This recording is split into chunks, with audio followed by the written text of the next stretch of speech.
ሰላም እና ጤናን እንደ ሁል ጊዜውም እመኝላችኋለሁ። ወደ ስፖርት አፍቃሪያን ስፖርታዊ መረጃዎችን በተለመደው በሰዓታችን ይዘን መጥተናል። ወድ ቤተሰቦች እናንተም እኛን እንዳስለመዳችሁን ቪዲዮን በላይክ ጀምሩት። ዛሬ ከዚህ ቪዲዮ በርካታ ላይኮችን እንጠብቃለን። የትሆናችሁ እያዳመጣችሁን ነው የምትደግፉት ክለብ ስማን ነው? እንዲሁም ስማችሁን ብጽፉልኝ ቀጣይ በሚኖረን የስፖርት ዝግጅት ፕሮግራም ላይ የጻፋችሁልኝን አስተያየት መልሼ ወደ እናንተ አማደርስ ይሆናል። እንዲሁም ስማችሁን እየጠራው ማመሰግናችሁ ይሆናል። ቀጥታ ወደ ስፖርታዊ መረጃዎች ስንሻገር ትናንት ምሽት በአውሮፓ ቻምፒዮንስ ሊግ የግማሽ ፍጻሜ ጨዋታ ተደርጓል። የሰሜን ለንደኑ ክለብ አርሰናል ወደ ስፔን ተጉዞ በሜትሮፖሊታኖ ስታዲየም አትሌቲኮ ማድሪድን ገጥሟል። የጨዋታውን ውጤት በአጭሩ ተመልክተን እንዲሁም ከጨዋታውስ በኋላ ምን ተባለ የሚለውን በጨረፍታ ተመልክተን ወደ ሌሎች የስፖርት መረጃዎች የምንሻገር ይሆናል። አርሰናል ከአትሌቲኮ ማድሪድ ጋር አቻ ተለያይተዋል። በአውሮፓ ቻምፒዮንስ ሊግ ግማሽ ፍጻሜ አርሰናል ከአትሌቲኮ ማድሪድ ጋር ያደረጉትን ጨዋታ 1-1 አጠናቀዋል። የአርሰናልን ግን ቪክተር ዮኬሬሽ ሲያስቆጠር ጁሊያን አልቫሬዝ አትሌቲኮ ማድሪድን አቻ አድርጓል። አርጀንቲናዊው አጥቂ ጁሊያን አልቫሬዝ በውድድር ዓመቱ 10ኛ የአውሮፓ ቻምፒዮንስ ሊግ ግቡንም ማስቆጠር ችሏል። እንዲሁም ጁሊያን አልቫሬዝ በ41 የአውሮፓ ቻምፒዮንስ ሊግ ጨዋታዎች 25 ጎሎችን በማስቆጠር የሊዮኔል ሜሲን ሪከርድ መስበር ችሏል። ሊዮኔል ሜሲ በ42 ጨዋታዎች ነበር 25 ግቦችን ማስቆጠር የቻለው። የሁለቱ ክለቦች የመልስ ጨዋታን በሚቀጥለው ሳምንት ማክሰኞ ኤምሬትስ ስታዲየም ላይ የሚደረግ ይሆናል። ከምሽቱ ጨዋታ ምን ተባለ የሚለውን ደግሞ ስንመለከት ቤተሰቦች አርሰናል ምንም ትልቅ ነገር አላደረገም ብሏል ኮኬ። የአትሌቲኮ ማድሪዱ አምበል ኮኬ አርሰናል በጨዋታው ስጋት አልፈጠረብንም ሲል ተናግሯል። አርሰናል ብዙ ስጋት አልፈጠረብንም ያለው ኮኬ እነሱ በጨዋታው ምንም ትልቅ ነገር አላደረጉም ብሏል። አክሎም እኛ የተጎዳኑ በዛ አጠራጣሪ ፍጹም ቅጣት ምት ብቻ ነው ሲል ገልጿል። ስለ ግሪዝማንም ያነሳው ኮኬ የለንደኑ ጨዋታ የቻምፒዮንስ ሊግ የመጨረሻው እንደማይሆን ተስፋ አደርጋለሁ ሲል ተናግሯል። ቤተሰቦች ቪዲዮን ላይክ ለማድረግ አሁንም አልዘገያችሁም፣ ላይክ አድርጉት። እንዲሁም ለዚህ የዩቲዩብ ቻናል አዲስ ከሆናችሁ ሰብስክራይብ ማድረግ እንዳረሱ አሁኑኑ ሰብስክራይብ አድርጉ። እኔም ስፖርታዊ መረጃዎች ልቀጥል። አንቷን ግሪዝማን ደግሞ እንዲህ ብሏል። ትልቁ ህልሜ ፍጻሜ መድረስ ነው ብሏል። የጨዋታው ኮከብ በመባል ትናንት ምሽት የተመረጠው አንቷን ግሪዝማን ለመልሱ ጨዋታ ጥሩ እንደሚዘጋጁ ገልጿል። ትልቁ ህልሜ ለፍጻሜ መድረስ ነው ያለው ግሪዝማን ለመልሱ ጨዋታ ባለኝ አቅም ሁሉ ጥሩ ዝግጅት አደርጋለሁ ብሏል። አያይዞም ለንደን ላይ ተመሳሳይ አጫወት መንገድ መከተል አለብን ሲል ተናግሯል። የኢዜ ፔናልቲ ለምን እንደተሰረዘ አልገባኝም ያለው ደግሞ ዮኬሬሽ ነው። ትናንት ምሽት የመድፈኞቹን አንድ ግብ ያስቆጠረው ቪክተር ዮኬሬሽ ቡድናቸው በመልሱ ጨዋታ የተሻለ እንደሚያደርግ ተናግሯል። በመጀመሪያው አጋማሽ ጥሩ ተቆጣጥረን ነበር ብዬ አስባለሁ ያለው ዮኬሬሽ እድሎች ነበሩን፣ ግብም አስቆጥረናል ብሏል። ጨዋታው ከባድ ነበር፣ ስታዲየሙ ከባድ እንደሆነ እናውቅ ነበር፣ ነገር ግን ገና አንድ ጨዋታ አለን ሲል ተናግሯል። የኢዜ ፍጹም ቅጣት ምት ለምን እንደተሰረዘ አላውቅም፣ ንክኪ ነበር፣ ነገር ግን ሊሰረዝ ችሏል። ለምን እንደሆነ እስካሁን ድረስ አልገባኝም ብሏል የመድፈኞቹ ግብ አስቆጣሪ ቪክተር ዮኬሬሽ። የአርሰናሎች ዋና አሰልጣኝ ማይክል አርቴታም እንዲህ ብሏል። ተቀባይነት የሌለው ውሳኔ ነው ብሏል። ጨዋታው በእጃችን ነው ሲልም ተናግሯል። የመድፈኞቹ ዋና አሰልጣኝ ማይክል አርቴታ የኢዜ ፍጹም ቅጣት ምት ውሳኔ በመሰረዙ መበሳጨቱን ገልጿል። ግልጽ ንክኪ እንደነበረ የገለጸው አርቴታ ምስሉን 12 ጊዜ ከተመለከትክ በኋላ ውሳኔው ሊቀየር አይችልም ብሏል። የተፈጠረው ነገር ተቀባይነት የለውም ያለው ማይክል አርቴታ የጨዋታውን መልክ የቀየረ የተሳሳተ ውሳኔ ነው ሲል ተናግሯል። አያይዞም ቀጣይ በሜዳችን በደጋፊዎቻችን ፊት ነው የምንጫወተው፣ ጨዋታው በእኛ እጅ ነው፣ አሁን ትኩረታችን ፉላም ላይ ነው ሲል ተናግሯል። የአርሰናሉ አምበል ማርቲን ኦዴጋርድ ደግሞ እንዲህ ብሏል። ሁለቱንም ዋንጫዎችን ማሸነፍ እንፈልጋለን ብሏል። የአርሰናሉ የመሃል ሜዳ ተጫዋች ማርቲን ኦዴጋርድ ቡድኑ በመንፈስ ጠንካራ ነው ሲል ተናግሯል። ቡድኑ በስነ ልቦና ጠንካራ እንደሆነ ይሰማኛል ያለው ማርቲን ኦዴጋርድ ሰዎች ስለኛ ስለሚናገሩት ነገር ግድ አይሰጠንም ብሏል። አክሎም የተፎካከርን የምንገኝበት 2 ዋንጫዎች አሉን፣ ሁለቱንም ዋንጫዎችን ለማሸነፍ ብቁ ነን ሲል ተናግሯል። የሁለቱን ክለቦች የአውሮፓ ቻምፒዮንስ ሊግ የፍጻሜ ታሪክ ምን ይመስላል የሚለውን ስንመለከት ትናንት ምሽት አርሰናልና አትሌቲኮ ማድሪድ በአውሮፓ ቻምፒዮንስ ሊግ ግማሽ ፍጻሜ ጨዋታቸውን አድርገው 1-1 በሆነ አቻ ውጤት ጨዋታቸውን ማጠናቀቃቸው ይታወቃል። ሁለቱ ክለቦች በአውሮፓ ቻምፒዮንስ ሊግ ፍጻሜ ደርሰው ቢያውቁም የአውሮፓ ትልቁን ዋንጫ ግን አሳክተው አያውቁም። ይህም ዋንጫውን ማግኘት ያልቻሉ በአውሮፓ በትልቅ ደረጃ የሚነሱ ሁለት ክለቦች ያደርጋቸዋል።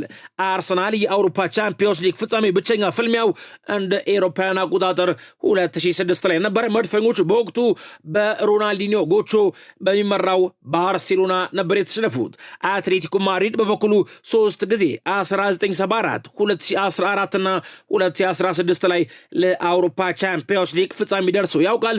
የዲያጎ ሲሞኒ ቡድን የመጨረሻ 2 የፍጻሜ ጨዋታዎቹንም በከተማ ተቀናቃኙ ሪያል ማድሪድ መረታቱ የሚዘነጋ አይደለም። ቤተሰቦች አትሌቲኮ ማድሪድ ወይንስ አርሰናል ማን ወደ ፍጻሜ የሚያልፍ ይመስላችኋል? ሐሳባችሁን ኮሜንት መስጫ ቦክስ ላይ ጻፉልኝ። ትናንት ምሽት ከተደረገው ጨዋታ በኋላ ሶፋ ስኮር የአርሰናል ተጫዋቾች ከ10 የሰጧቸው ነጥቦች በማለት አንድ መረጃ ይፋ አድርጓል። ቤተሰቦች በዚህ መሰረት ምስሉ ላይ እንደምትመለከቱት ለአርሰናሉ ግብ ጠባቂ ዴቪድ ራያ ከ10 7.1 ሰጥቶታል። ተከላካዮቹን ደግሞ ስንመለከት ፒሮ ሂንካፔ 6.4 ከ10፣ ጋብሪኤል ማጋሌዝ 6.8 ከ10፣ ዊሊያም ሳሊባ 6.7 ከ10 ና ቤን ዋይት 6 ከ10 በሶፋ ስኮር ነጥብ አሰጣጥ ተሰጥቷቸዋል። አማካኞቹን ደግሞ ስንመለከት ማርቲን ዙቢሜንዲ 6.4 ከ10፣ ዴክላን ራይስ 7.1 ከ10 ና ማርቲን ኦዴጋርድ 6.8 ከ10 በሶፋ ስኮር ነጥብ አሰጣጥ አግኝተዋል። ፊት መስመሩን ደግሞ ስንመለከት ጋብሪኤል ማርቲኔሊ 6.4 ከ10፣ ቪክተር ዮኬሬሽ 7.7 ከ10 ና ኖኒ ማዱኬ 6.5 ከ10 ሶፋ ስኮር ነጥብ ሰጥቻቸዋለሁ ብሏል።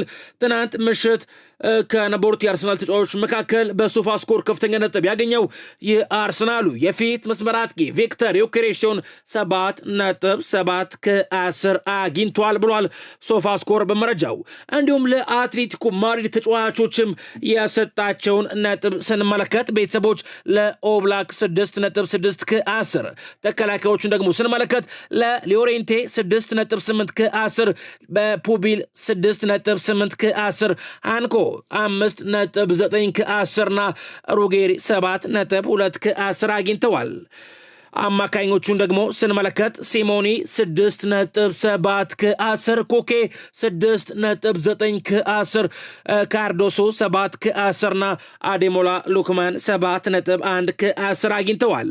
ፊት መስመሩን ደግሞ ስንመለከት አንቷን ግሪዝማን 6.9 ከ10 ና ጁሊያን አልቫሬዝ 7.4 ከ10 በሶፋ ስኮር ነጥብ አሰጣጥ ተሰጥቷቸዋል። ከነዚህ 11 ተጫዋቾች ደግሞ ከፍተኛ ነጥብ ያገኘው በሶፋ ስኮር ነጥብ አሰጣጥ ጁሊያን አልቫሬዝ ሲሆን 7.4 ከ10 ማግኘት ችሏል። ከቻምፒዮንስ ሊጉ ጋር በተያዘ የአውሮፓ ቻምፒዮንስ ሊግ የሳምንቱ ምርጥ ተጫዋች እጩዎች ይፋ ተደርገዋል። ኦስማን ዴምቤሌ ከፓሪስ ሴን ጀርመን እንዲሁም አንቷን ግሪዝማን ከአትሌቲኮ ማድሪድ እጩ ሆነው መቅረብ ችለዋል። ቤተሰቦች ለእናንተ የአውሮፓ ቻምፒዮንስ ሊግ የሳምንቱ ምርጥ ተጫዋች ማን ነው? ምርጫችሁ የሆኑን ተጫዋች ስም ኮሜንት መስጫ ቦክስ ላይ ጻፉልኝ። በሌላ በኩል ትናንት ምሽት በሳውዲ አረቢያ ሊግ አንድ ተጠባቂ ጨዋታ ተደርጎ ነበር። በሳውዲ አረቢያ ሊግ አልናስር ከአል አህሊ ጋር ያደረገውን ጨዋታ 2-0 በሆነ ውጤት ማሸነፍ ችሏል። የአልናስርን የማሸነፊያ ግቦችም ክርስቲያኖ ሮናልዶና ኮማን አስቆጥረዋል። ክርስቲያኖ ሮናልዶ በውድድር ዘመኑ 25ኛ የሊግ ግቡን ማስቆጠር ችሏል። ክርስቲያኖ ሮናልዶ በእግር ኳስ ሕይወቱ ያስቆጠራቸውን ማጠቃላይ ጎሎች ወደ 970 ማድረስ ችሏል። አልናስር ነጥቡን 79 በማድረስም ሊጉን በ8 ነጥቦች ልዩነት መምራት ጀምሯል። በቀጣይ መርሃ ግብር አልናስር እሁድ ከአልቃርሲያ ጋር ጨዋታውን የሚያደርግ ይሆናል። በሌላ መረጃ አሽራፍ ሐኪሚ ክለቡ ፒኤስጂ ከባየርን ሙኒክ ጋር ለሚያደርገው የመልስ ጨዋታ አይደርስም ተብሏል። ጉዳት አስተናግዷል የተባለው ትናንትና ከሰዓት በተደረገለት የሕክምና ምርመራ የጡንቻ ጉዳት እንዳጋጠመው ተረጋግጧል ሲል ይህንን መረጃ ሌኪፕ ዘግቦታል። እንዲሁም በተጨማሪ ሉካስ ቻቫሊየርም ከባየርን ሙኒክ ጋር ፓሪስ ሴንት ጀርመን በሚያደርገው የመልስ ጨዋታ ላይ አይሰለፉም ተብሏል። ትናንትና ጠዋት በስልጠና ላይ የቀኝ ጭን ጉዳት ይደርሰበት ሉካስ ቻቫሊየር ለሚቀጥሉት ሳምንታት በሕክምና ላይ እንደሚቆይ ፒኤስጂ አረጋግጧል ሲል ይህንን መረጃም ሌኪፕ ዘግቦታል። ማይካይሎ ሞድሪክ ቅጣት ተጣለበት።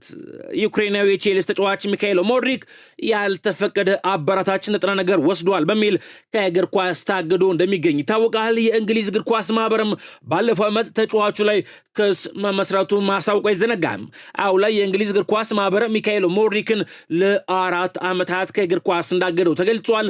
ሚካይሎ ሞድሪክ በበኩሉ ውሳኔውን በመቃወም ጉዳዩን ወደ ካስ እንደወሰደውና ይግባኝ እንደጠየቀ ታውቋል ሲል ይህንን መረጃ ስካይ ስፖርት ዘግቦታል። በሌላ መረጃ ባርሴሎና በይፋ ከብራዚላዊው ባለ ተሰጥኦ ኤድዋርዶ ኮንሳሴኦ ዝውውር ራሱን አግልሏል ተብሏል። ምክንያቱም ባርሴሎና የገንዘብ ኪሳራ ውስጥ መግባት አይፈልግም። ይህም ማንቸስተር ሲቲ ባለተሰጥኦን ማስፈረም እንዲችል መንገድ ይከፍትለታል ተብሎ ይጠበቃል ሲል ይህንን መረጃ ዘ አትሌቲክስ ዘግቦታል። ኒውካስትል ዩናይትዶች ቶናሊን ፈልጎ ለሚመጣ ማንኛውም ክለብ ከ90 እስከ 110 ሚሊዮን ዩሮ ዋጋ ይፈልጋሉ ተብሏል። እናም ማንቸስተር ሲቲዎች ተጫዋቹን ለማስፈረም የዚህን ያክል ገንዘብ ለመክፈል ዝግጁ ናቸው ሲል ይህንን መረጃ ደግሞ ፋብሪዞ ሮማኖ ዘግቦታል። ፍሎሪያን ፕሌተንበርግ ከስካይ ስፖርት ደግሞ እንዲህ ብሏል። ማንቸስተር ሲቲ ኤሊዮት አንደርሰን ዝውውር ለማጠናቀቅ ትኩረት ሰጥቷል። እናም እሱ የመጀመሪያ ምርጫው ነው። ይሁን እንጂ ሳንድሮ ቶናሊን በእጩዎች ዝርዝር ውስጥ ይገኛል ሲል ይህንን መረጃ ደግሞ ፍሎሪያን ፕሌተንበርግ ከስካይ ስፖርት ይፋ አድርጎታል። የማንቸስተር ሲቲ ደጋፊዎች በዚህ ላይ ሐሳባችሁን ብትጽፉልኝ ደስ ይለኛል። ማንቸስተር ሲቲ በመጪው ክረምት የዝውውር መስኮት ኤሊዮት አንደርሰንን ወይንስ ሳንድሮ ቶናሊን ማንን እንዲያስፈርም ትፈልጋላችሁ? ሐሳባችሁን ኮሜንት መስጫ ቦክስ ላይ ጻፉልኝ። ኖቲንጋም ፎረስቶች ለኤሊዮት አንደርሰን 120 ሚሊዮን ፓውንድ የሚጠጋ ገንዘብ የጠየቁ ሲሆን ይህም ከእንግሊዝ ጋር በዓለም ዋንጫው ላይ ባለው ወሳኝ ሚናና በክለቡ እስከ 2029 ድረስ ባለው ውል ምክንያት እንደሆነ ታውቋል።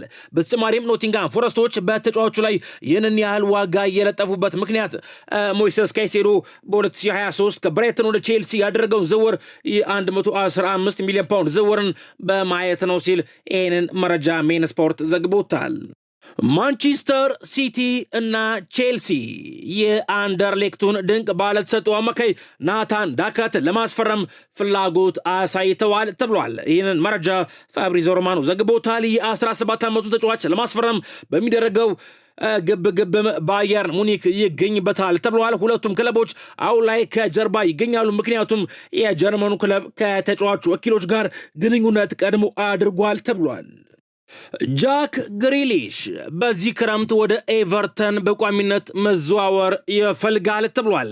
ስምምነት ላይ ካልደረሱ ግን ወደ ማንቸስተር ሲቲ ከመመለስ ይልቅ በውሰት እዛው መቆየት ይመርጣል ሲል ይህንን መረጃ ሚረር ስፖርት ዘግቦታል።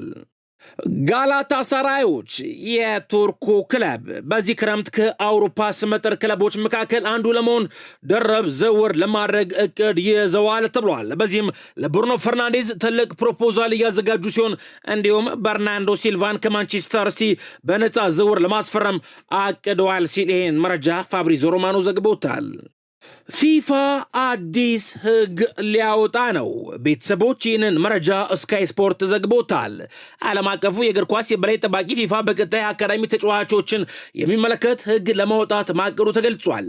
አዲሱ የፊፋ ህግም የትኛውም የፕሮፌሽናል ክለብ በቋሚ አሰላለፍ ውስጥ አንድ የአካዳሚ ተጫዋች እንዲያካትት የሚያስገድድ መሆኑ ተነግሯል። የሚሰለፉ ተጫዋቾች በክለቦቻቸው ከ20ና ከ21 ዓመት በታች ቡድን የተሳተፉ መሆኑ ይጠበቅባቸዋል ተብሏል። ህጉ በክለብ ውስጥ ያሉትን ታዳጊዎች እድገት ለማገዝና አካዳሚዎች በዋናው ቡድን ሚና እንዲኖራቸው በማለም መዘጋጀቱ ተገልጿል። አዲሱ ህግ በሚቀጥለው ዓመት እንደሚመከርበት ሲገለጽ ከጸደቀ በሁሉም ሊጎች ይተገበራል ተብሏል። በዚህም ዓመት በእንግሊዝ ፕሪሚየር ሊግ ይህንን ደንብ ማሟላት የቻለ ክለብ አልተገኘም ሲል ይህንን መረጃ ስካይ ስፖርት ዘግቦታል። በሌላ መረጃ ሪያል ማድሪዶች የቀድሞ አሰልጣኛቸውን ወደ ክለባቸው ለመመለስ አቅደዋል ተብሏል። ይህንን መረጃ ዘ አትሌቲክስ ዘግቦታል። በቀጣይ አዲስ ዋና አሰልጣኝ እንደሚሾሙ የሚጠበቁት ሎስ ብላንኮቹ የቀድሞ አሰልጣኛቸውን የመቅጠር ፍላጎት አላቸው ተብሏል። መረጃውን ዘ አትሌቲክስ ዘግቦታል።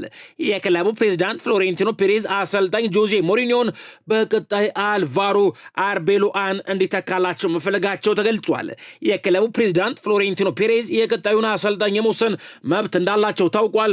ፍሎሬንቲኖ ፔሬዝ ቡድኑ ተከታታይ ዓመት ያለ ዋንጫ ለማጠናቀቅ መቃረቡን ተከትሎ ጠንካራ ፕሮጀክት የመገንባት እቅድ እንዳላቸው ተገልጿል። ፍሎሬንቲኖ ፔሬዝ አሰልጣኝ ጆዜ ሞሪኒዮ እንዲመጣ ከፍተኛ ፍላጎት ያላቸው ሲሆን ከቦርዱ ሌሎች አባላት ግን ተቃውሞ እየገጠማቸው ይገኛል ሲል ይህንን መረጃ ዘ አትሌቲክስ ዘግቦታል። ከማድሪድ ጋር በተገናኘ ራውል አሴንሲዮ ሪያል ማድሪድን መልቀቅ አይፈልግም ተብሏል እና ሁኔታውን ለመቀየር ቆርጧል ተብሏል። ተጫዋቹ ለሪያል ማድሪድ ያለው ቁርጠኝነት ለድርድር የማይቀርብ መሆኑን ግልጽ ማድረግ ራሱንም ማሳየት ይፈልጋል ሲል ይህን መረጃ ማርካ ስፖርት ዘግቦታል። ቶኒ ክሮስ ወደ ማድሪድ ሊመለስ ነው እየተባለ ነው። ሪያል ማድሪድ የቀድሞ ተጫዋቹ ቶኒ ክሮስን ወደ ክለቡ ለመመለስ በንግግር ላይ መሆኑ ተገልጿል። ጀርመናዊ አማካይ ቶኒ ክሮስ ባለፈው ዓመት ክለቡ ውሉን እንዲያራዝም ቢፈለግም ጫማውን መስቀሉ አይዘነጋም። ቶኒ ክሮስ ባለፈው ዓመት በማድሪድ ከተማ የራሱን አካዳሚም ከፍቶ እየሰራ ይገኛል። ሪያል ማድሪድ አሁን ላይ ቶኒ ክሮስን በአዲስ ኃላፊነት ወደ ክለቡ ለመመለስ እየሰራ ይገኛል ተብሏል። የቶኒ ክሮስ ሚና አሁን በግልጽ ባይታወቅም ፕሬዚዳንት ፍሎሬንቲኖ ፔሬዝን ጨምሮ ከክለቡ የበላይ ውሳኔ ሰጪ አካላት ጋር በቅርበት እንደሚሰራ ይጠበቃል ሲል ይህንን መረጃ ማርካ ስፖርት ዘግቦታል። በሌላ መረጃ በአሰልጣኝ ማይክል ካሪክ የሚመራው ማንቸስተር ዩናይትድ የሚያዝያ ወር የወሩ ምርጥ ተጫዋች እጩዎችን ይፋ አድርጓል። ብሩኖ ፈርናንዴዝ፣ ካዜሚሮና ኮቢ ማይኖ የወሩ ምርጥ ተጫዋች እጩ ሆነው መቅረብ ችለዋል። ቤተሰቦች ለእናንተ የሚያዝያ ወር የወሩ ምርጥ ተጫዋች ማን ነበር? ምርጫችሁ የሆኑን ተጫዋች ስም ኮሜንት መስጫ ቦክስ ላይ ጻፉልኝ። ከማንቸስተር ዩናይትድ ጋር በተያያዘ ኮቢ ማይኖ ውሉን አራዝሟል። እንግሊዛዊ አማካይ ኮቢ ማይኖ በአሁኑ ሰዓት በካሪንግተን በማንቸስተር ዩናይትድ ያለውን ውል ማራዘሙ ይፋ ተደርጓል። ኮቢ ማይኖ በክለቡ እስከ 2031 ለመቆየትም ፊርማውን ማኖሩን ለክለቡ ቅርብ የሆኑ ምንጮቼ ነገሩኝ ሲል መረጃውን ሜን ስፖርት ዘግቦታል። ማንቸስተር ዩናይትድ በአዲሱ ስምምነትም ለኮቢ ማይኖ ከፍተኛ የደሞዝ ጭማሪን ማድረጉ ተነግሯል። የ21 ዓመቱ ኮቢ ማይኖ በአሁን ሰዓት በክለቡ የመጀመሪያ ቡድን ተጫዋቾች ክፍያ ደረጃ ክፍያውን እንደሚያገኝ ተገልጿል። በጥር በውሰት ሊለቅ ተቃርቦ የነበረው ኮቢ ማይኖ በአሰልጣኝ ማይክል ካሪክ ስር ጥሩ የሚባል ጊዜን እያሳለፈ ይገኛል። ማይኖ በካሪክ ስር ከ13 የሊግ ጨዋታዎች በ12ቱ በቋሚነት የተሰለፈ ሲሆን አንድ ጨዋታ በጉዳት አልፎታል ተብሏል። በሌላ መረጃ ሙሐመድ ሳላህ ምናልባትም የዚህ የውድድር ዓመት የእንግሊዝ ፕሪሚየር ሊግ ከመጠናቀቁ በፊት ወደ ሜዳ ሊመለስ ይችላል ተብሏል። ይህንን መረጃ ዘ አትሌቲክስ ዘግቦታል። በዓመቱ መጨረሻ ከሊቨርፑል ጋር የሚለያየው ሙሐመድ ሳላህ ጉዳት እንዳጋጠመው ይታወቃል። ሳላህ በጉዳቱ ምክንያትም ዳግም ለሊቨርፑል እንደማይጫወት የግብፅ ብሔራዊ ቡድን ምክትል አሰልጣኝ ገልጸው ነበር። ሊቨርፑል በበኩሉ ካደረገው ምርመራ በኋላ ሳላህ የውድድር ዓመቱ ሳይጠናቀቅ ወደ ሜዳ እንደሚመለስ ይፋ አድርገዋል። ሳላህ ያጋጠመው ጉዳት መጠነኛ መሆኑ ሲገለጽ ለመጨረሻ ጊዜ በሊቨርፑል ማሊያም ይታያል ተብሎ ይጠበቃል ሲል ይህን መረጃ ዘ አትሌቲክስ ዘግቦታል። የኤፍኤ ካፕ ፍጻሜን ማን ይመራዋል? ቤተሰቦች እንደሚታወቀው ማንቸስተር ሲቲ እና ቼልሲ ለእንግሊዝ ኤፍኤ ካፕ ፍጻሜ ደርሰዋል እና አሁን ላይ በማንቸስተር ሲቲና በቼልሲ መካከል የሚደረገውን የእንግሊዝ ኤፍኤ ካፕ ፍጻሜን የሚመሩት ዳኛ ታውቀዋል።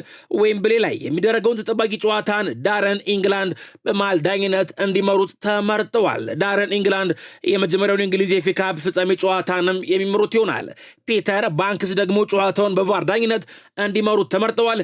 የፍጻሜ ጨዋታው ከ17 ቀናት በኋላ ቅዳሜ ግንቦት 8 2018 በእኛ በኢትዮጵያን አቆጣጠር ከቀኑ 11 ሰዓት ላይ የሚደረግ ይሆናል።